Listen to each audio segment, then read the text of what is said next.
Hello friends, welcome to my channel Swapna official.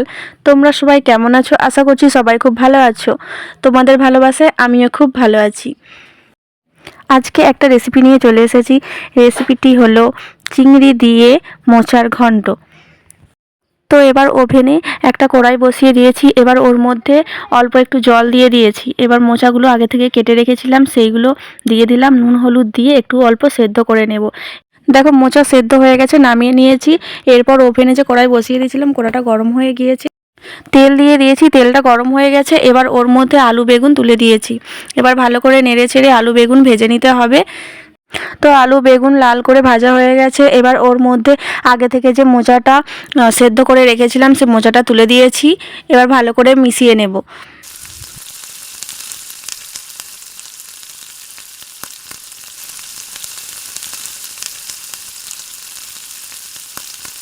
এতে অল্প একটু হলুদ অ্যাড করব, দিয়ে ভালো করে আলু বেগুন এবং মোচা ভালো করে মিশিয়ে নিতে হবে।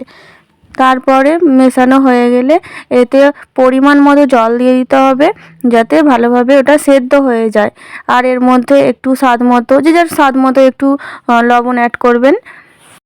লবণটা দিয়ে ভালোভাবে একটু নেড়েচেড়ে মিশিয়ে নিতে হবে। এরপর দেখুন আলু বেগুন এবং মোচা ভালোভাবে সেদ্ধ হয়ে গেছে। তো ওটাকে একটা সাইডে তুলে রাখবো। এরপর কড়াই তেল দিয়ে দিয়েছি, তেলটা গরম হয়ে গিয়েছে। এবার চিংড়ি মাছগুলো তুলে দিয়েছি। চিংড়ি মাছগুলো ভালোভাবে লাল করে ভেজে নিতে হবে, দিয়ে এক সাইডে নামিয়ে রাখতে হবে। তো দেখো কড়াই গরম হয়ে গিয়েছে। এবার পরিমাণ মতো অল্প একটু তেল দিয়ে দিলাম। এবার ওই তেলের মধ্যে তেজপাতা, গোটা গরম মশলা আর একটু পাঁচ ফোড়ন দিতে হবে, দিয়ে ওটাকে একটু নেড়ে চেড়ে ভেজে নিতে হবে।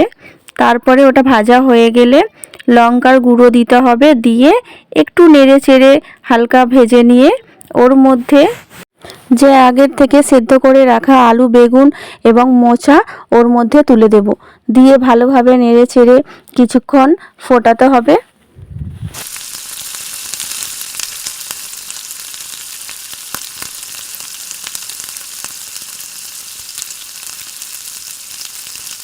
এবার ওর মধ্যে আগের থেকে যে চিংড়ি মাছগুলো ভেজে রেখেছিলাম, সে চিংড়ি মাছগুলো এবার দিয়ে দেব, দিয়ে ভালোভাবে মোচার সাথে চিংড়ি মাছগুলোকে মিশিয়ে নিতে হবে।